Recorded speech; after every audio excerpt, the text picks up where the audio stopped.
Hi there, world changers. Welcome to another episode of the How to Save the World podcast, where we'll be learning how to turn your dreams for a better world into real and measurable change. And I have the wonderful job of being able to interview some of the most interesting people in the fields of data science, psychology, and game design. Today's guest on the show is Kimberly Hunter, and she is the VP of Communications at one of the Bay Area's most interesting new environmental data companies called Aclima. And we are going to be talking about just how interesting air quality can get and just how high tech it can get. And today is a really interesting day to be talking about air quality. And maybe, Kimberly, what is going on with the air quality right now in San Francisco? Yeah, so actually we are experiencing some of the worst air quality we've ever had in the Bay Area as a result of fires that are currently occurring up in Napa and in the North Bay. Some days folks have compared it to some cities in China. And I'd say we're lucky. We only experience this once in a blue moon, but in 92% of the world, this is a regular cadence of events. Is that really true that it's as bad as it is right now in other cities? Yeah, well, the World Health Organization has said that 92% of people are exposed to unhealthy air in where they live. So air quality and air pollution is a huge global health challenge that we're only just now realizing. It was really funny. I was at a cafe this morning getting a coffee, and this guy, just out of the blue, shows me his iPhone and he says, "Hey, I've just got this app." And it is showing, look at the bubbles, showing how bad the air quality is right now. In San Francisco, we're getting a 151. And it just had one bubble for all of San Francisco. And I thought, that's because, from what I understand, the EPA only has one monitoring station for a whole city. They're not very granular. Can you tell me a bit more about why we need more detailed data about air quality? Yeah, absolutely. So, this is one of the reasons why Aclima sort of was founded, was how do we increase and expand the data about the quality of our environment? And how do we make it more affordable and therefore making it more accessible? Currently, and let's just note that the US, as a result of the Clean Air Act and, regulations that emerged in the protections that emerged in the 50s and 60s, as an industrial nation, we were experiencing incredible air pollution in Los Angeles, in New York. It was taking a public health toll. And so we actually passed laws in the US that set up the current air quality measurement system that is currently in place today by the Environmental Protection Agency. And what that is a network of regional air quality monitoring stations that can cost between $250,000 to $1 million to both set up and to operate annually.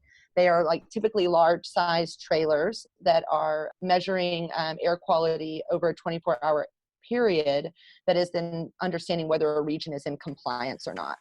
So our current air quality measurements and data is based on a regional system for compliance with the law. And what we're now recognizing is that, particularly even in the instance of the fires right now, we have a couple monitors, and the EPA has a number of sites throughout the Bay Area that help them create the regional look. But what you're really missing is, right now, an entire region might be red. Well, where is it actually red in that region, or where is it green? Or, when we have increased data, can we create high resolution maps that help us make decisions and guide our way through our life to make healthier decisions? And so that's really what we focused on doing. And so what we wanted to do was taking our system of low-cost, small-scale sensors, as well as our ability to plug in high-fidelity, air quality measurement into our system. How can we collect data, high-quality data at a lower cost, and then translate that into information and insights that people can use? And from what I understand, it's really important to get that detailed information for air quality because it changes. It can change block by block, right? Just one for a whole city, it really doesn't tell you that much. Yeah. So we were actually conducting research over the past year in Oakland in partnership with Google and the Environmental Defense Fund, where we were creating a high resolution map of air pollution in the West Oakland area. And what we really learned was that air pollution is highly variable, that the quality of our air can shift block by block and that it's highly dynamic. And so going back to our initial kind of starting point of looking at a map and seeing it being all red, yellow, or green, that's actually not really the case in real time, is that, our pollution is moving through a city depending on traffic flow, weather, industry, and a whole host of factors that can really shift the health of the people in these neighborhoods and the health of a city.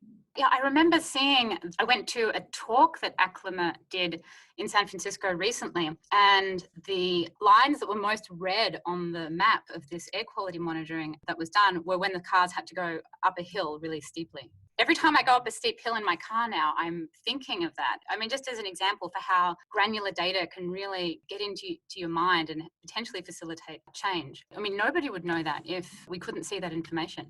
Yeah, and I think what's actually illuminating about the fires right now is that, when I look outside right now, I can see some blue sky. I can see, across the street from myself. But what we're actually learning is air quality right now, I just got an alert, has shifted to red this afternoon.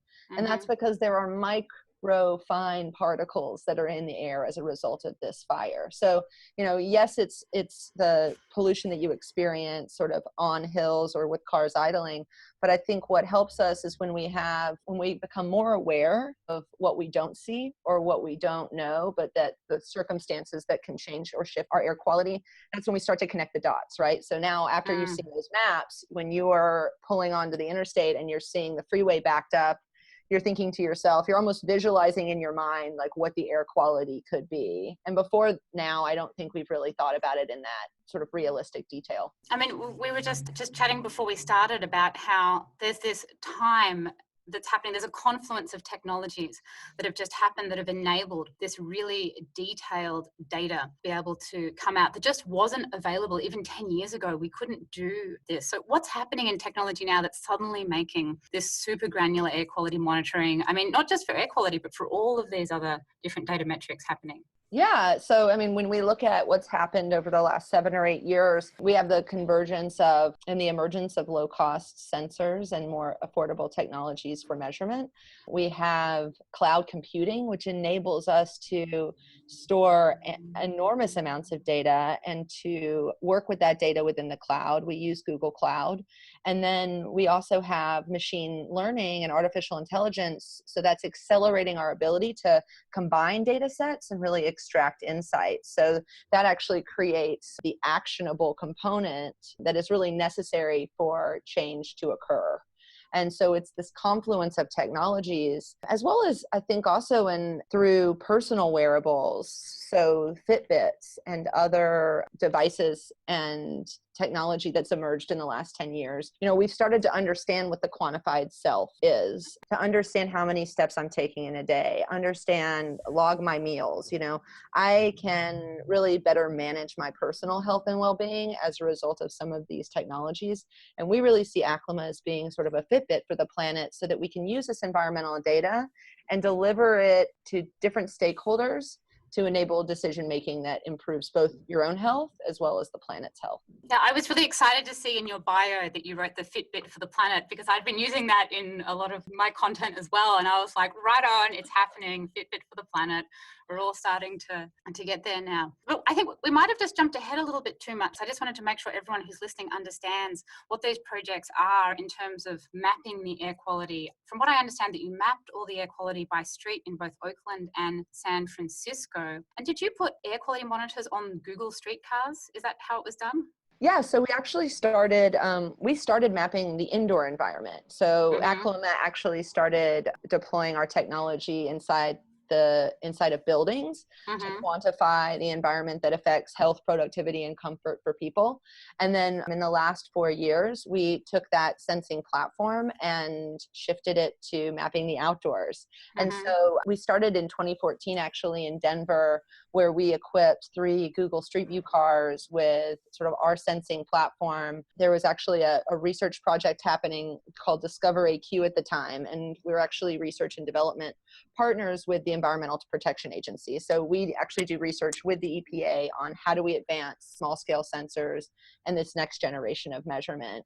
And so as part of that, the next iteration of the project was coming to California. So for the last 2 years, actually, we've been driving the Bay Area, Los Angeles, the Central Valley, and part of that work was also an extensive mapping of West Oakland. So what the California driving has enabled us to do is continue to better understand how do we map using vehicles, and how do we create methodologies that enable us to representatively sample a city, but also then test that technology to ideally scale it in the future. Right now, what we've been doing over the last 2 years is had a side-by-side package of small-scale, low-cost sensors next to reference equipment that is creating a truth for the sensors to learn from. For the last 2 years, we've been developing this mobile sensor package and testing it with equipment to train the sensors and have them understand how to operate. And then that package is what we want to scale, and we'll be scaling to more vehicles. And the idea is that, let's go to a future world where we're able to take this mobile box and install it in additional vehicles, in school buses or mail fleets or city buses.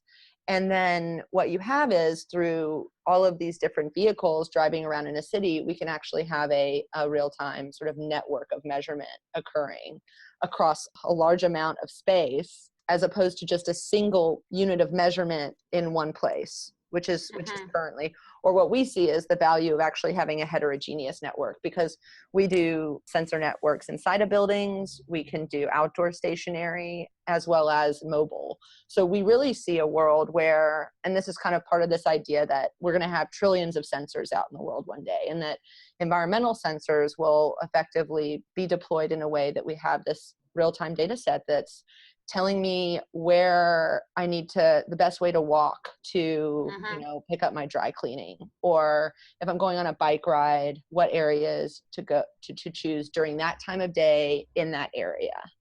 And I think that's going to be the kind of way that we translate environmental data into this environmental intelligence that we see really helping drive the future.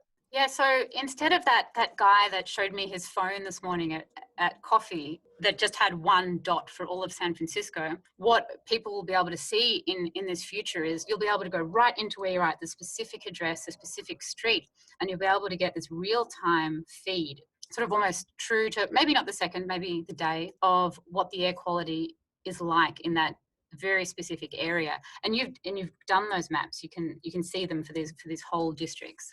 Yeah, well, I think it's the high resolution map. So it depends on the stakeholder, right? So for cities, they want to understand where the hotspots are and where are areas in which transportation infrastructure can be adapted or improved or optimized to reduce pollution burdens in a place, especially when we're thinking about new policies for sort of managing the urban environment, and having data to demonstrate when air quality is improved by these policies. I mean, we've really been missing that. We've built our cities and our buildings with an absence of data. And when we can actually have a feedback loop that enables us to understand the impact of the solutions we are implementing, we can make our resources go a lot longer and a lot further. So for places like a city mayor, this is where that data can really help inform sort of how they need to manage a city to help improve air quality.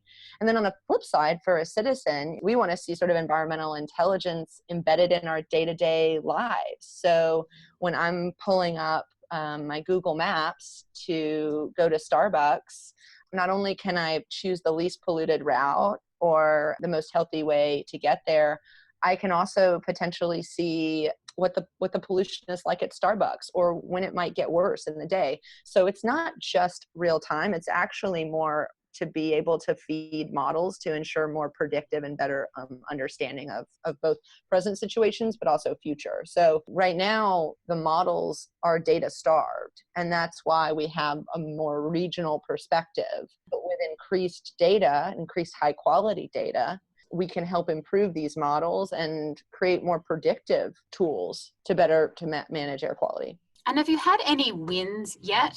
You've put the data out there and then something's actually, I mean, it's great. I mean, having the data is one really big step, right? But then the next step is making sure that that data actually turns into change. Have you had any wins where you've been able to be like, we did it, we did it? Yeah, I mean, I think we're in early days of, we've been really driving the collection and understanding the applicability of this data in different situations. But one thing I can share from the California driving, and we're going to be sharing more actual data stories and snapshots from California in the next coming weeks, which I'm actually really excited about.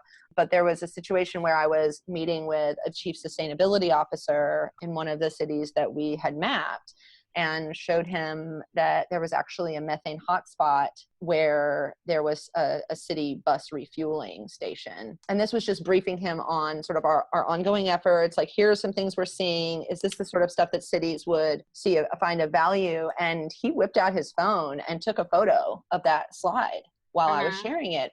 And he was like, I'm meeting with our Department of Transportation later, and it would be really helpful to show them this data because we're really pushing for 100% electric buses.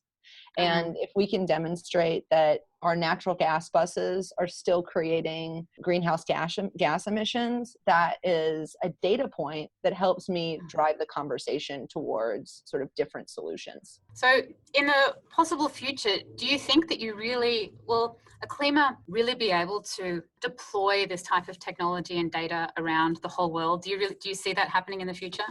That's our mission. Every city, everywhere, no matter where you are, you can see it.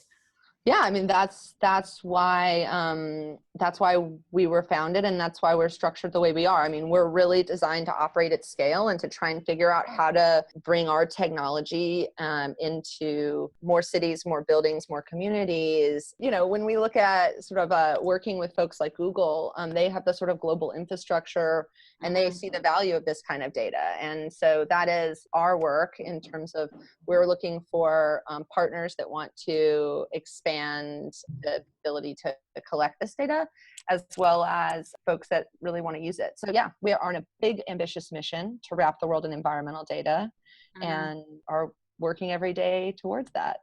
And what is the hardest thing? Is there anyone that's against you? Like, for example, is the oil industry, do you consider them to be an enemy, or is there something that's making it hard? Like, what's the biggest barrier, I should say? I think what we're seeing in the current paradigm with respect to fighting climate change is been a lot of effort from companies in the private sector to do their part, particularly as some national leadership has been sort of taken a back seat. And so we're actually having a lot of conversations with folks that see an enormous amount of value in this kind of data and how it can help them improve their systems and how it can help them better manage their facilities, or take into account what they can do to play a positive role. I think our challenge is how can we, move faster and make this more affordable and accessible. We've got some great partnerships with the Environmental Protection Agency and others. I mean, I think that that's really been part of Aclima's foundation, is that we really see ourselves growing through partnership and through collaboration. For me and for my role at Aclima, I want to be engaging all of these different stakeholders, because I think that we all want to see a healthier planet and a healthier environment for our children to thrive, for our families to live in. And so how do we have more conversations around how this data can unlock that kind of reality in the future? And one thing that I find really interesting about air quality is that it hits two birds with one stone. When you make the air quality better, you also reduce the carbon dioxide emissions, because the same stuff that makes bad air also makes CO2. And air quality is not as politically polarizing as carbon dioxide is. So do you see an exciting future where you can really help, kind of almost indirectly, but still very much so, support renewable energy and electric vehicle use by being like, hey, here's another reason why fossil fuels aren't the best thing? Yeah, well, and as I was saying earlier, I mean, we see our data actually supporting those complementary energy choices and sort of the next generation of policies to manage climate change. And you're right, the same emissions that we're putting into the air, we're putting into our bodies. The air we breathe, the water we drink, the food we eat, the quality of our environment affects all of those and affects us. And if we can provide more intelligence on the air we breathe and help people make better decisions, then we're working towards a shared reality where we value those things and we value the planet in which provides them to us. And you have a background in political communications. I mean, I bet that you can really see this data essentially bringing technology and policy together. You know, often they're seen as really different things, like what the government does and legislation, and there's Silicon Valley over there. I mean, this is a case where they really need to be married together, that you can use this information to help enable really good quality policy. I mean, from all your background, can you really start to see those two domains come together? Absolutely. I mean, that was one of the reasons when I first met Davida, Aclima's CEO, back in 2014 and heard what she was working on. I mean, the light went on immediately for me, is that this sort of data could be transformative in our policy making. I believe that technology has an incredible opportunity to bridge divides, to create shared context, to really transform how we manage our planet and how we can relate to each other. And that's why I came to San Francisco, was to take that public policy background and the change that I wanted to see in Washington, D.C., and see how we can use technology to help accelerate that. When we are able to show maps and show people the visualizations of what our air looks like, and to policymakers what that means, they can make smarter decisions. We can all make smarter decisions. And I get really excited about actually the complementary aspects of how this data informs policy, how it helps support everyday people in making better decisions, and ultimately how we come together as a society to combat climate change and think about where we want to be in 500 years. Because I think we still want to be on this planet. In order to do that, we're going to need to figure out how to manage our resources more smartly. Although I know a lot of people that desperately want to be on Mars and on the moon.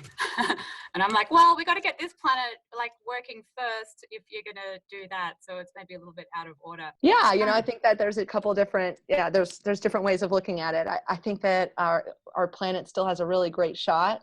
And I believe that, you know, we as people have a lot more agency and a lot more of a voice in this paradigm than we think we might. And when you can have this kind of data, when people are factoring in air quality to the homes they buy, the economic decisions they make, you know, maybe it's when we start to externalize, create some putting value on these sort of external resources, that we as a society can start to place more value on our air. Okay, so overall, there seems to be that there's this sort of incredible new shift happening all over the world, where we're able to use technology to get great insight into nature, into the biosphere, and then really use this information to solve the world's biggest problems. And I was writing an introduction to my book today, and I just summed it up with this whole concept of, which sort of fits into the whole like Mars thing. I'm really not personally that into Mars, but I know a lot of people are. I mean, when you work in sustainability full time and in the environment, it becomes your whole world, like environmental sustainability, and it's kind of what for. And I was thinking that, well, once we've sort of ironed out the kinks or solved a lot of these problems, we're really opening up the future opening up the world for what the next step of humankind will be. Like, what happens when we can solve these air quality issues, these climate issues, these social problems that we have. It's an incredibly exciting time with all this technology coming together. And then once we've reached this kind of cybernetic earth of all this information, I mean, what would be the next phase for human civilization? I mean, what's in store for us next after we solve these big things? Big question. Well, you don't have to answer it. I would hate to speculate, because I think that you know, the future, depending on how you look at it, can have a million different possibilities. Yeah, so I think that in the future, you know, when I think about what is next, is if we think about our cities of the future being automated, and humans are, I'm not sure what we're doing, but we're not manning the fort of the control tower anymore. You know, I'm looking forward to having environmental data actually helping to automatically manage our cities. in sustainable ways. What we can use technology to automate some of these more sustainable decisions and take humans out of it, because we know the kind of the data that can drive our transportation systems of the future, or our navigation systems, or even how our buildings and our homes are being managed in terms of air quality. So I'm not sure what the future has in order. I think it's an exciting time. And I'm really excited about sort of what environmental intelligence can translate to in terms of how we live our day-to-day lives. And this is one thing I always ask everybody I talk to, that if there was just one thing that you could achieve in your career, or one thing that could change, that you see that would change, that would sort of unleash, sort of would kick the log on all these other things, what would that one thing for you be? I'd love to see more technologists and these incredibly smart folks applying their time and energy to technologies that are going to help us manage the planet and make the world a better place. I think that there's a lot of opportunities in that field, a lot of value in putting time and energy into solving some of these big challenges. And so as excited as I am about autonomous vehicles or social platforms, I want to see a Manhattan Project focused on the planet. I want to bring in the smartest and best and brightest folks, and let's come together and figure out what's the ways technologies can really solve, and how can those technologies support people in solving the problems. That's one of the reasons that brought me to San Francisco, and I'm excited to be at Aclima, where we're doing that every day, and would love to see more folks doing the same. Yeah, it's really wild when you move to Silicon Valley. I spent a lot of time in Silicon Valley, hacker houses and the technology scene, and I was really kind of shocked by, well, maybe shocked is the wrong word, but I totally get where you're coming from when you see all these like incredibly brilliant people, and you're like, come over here, we've got amazing problems to solve. Come on, don't worry. And they're maybe working on a technology project that isn't really going to kind of have that much impact. And you see so much genius and potential here, and you kind of want to, like, they're like waving the flag, being like, come over here, amazing stuff. And we'll keep waving the flag saying, come over here. Yeah, I totally share that with you, that the more we can do to inspire some of these very talented technology people to join in on this incredible movement about environmental data and feedback loops and all that, that would definitely be a big win and an exciting thing to achieve. So I think we've probably talked through all of the most exciting things about Aclima. It was really wonderful talking to you, and thank you so much for coming on the show. Hopefully we can meet in person one day, as we both live in San Francisco. It is very thick with a lot of air pollution right now. And what can people do to support Aclima or find out more? Or there'll probably be people listening who are actually working in cities and in government departments who might be interested in having their city mapped as well. Yeah, so I would say just come online and check us out a bit more. You can go to aclima.io, which is our website, or check out our blog, which has just such a rich amount of resources around what we know and what we're learning and who we work with. And then shoot us an email if you're interested in learning more. For cities, we are actively in conversations with folks around bringing environmental intelligence to their city, if you're in business, or if you're also looking to work at a mission-based sort of technology company as well. Check us out. Okay, and you can see, if you're watching this on YouTube, you can see that Kimberly has a beautiful view outside of her warehouse window style office. Thank you so much for coming on the show, Kimberly, and thank you to everybody for listening. This has been a really exciting conversation about this incredible trend that's going on in environmental data. If you would like to watch it on YouTube, you can check out the YouTube channel, How to Save the World. And if you're on YouTube and you want to listen to it on the podcast, you can find it on the iTunes store. And if you want to sign up to my website, katiepatrick.com, there's a whole lot of other free information there about how you can start learning more about how to apply these measurement-driven techniques and behavior change and gamification design to your environmental project. Thanks so much for listening, and keep on making saving the world the greatest game on earth.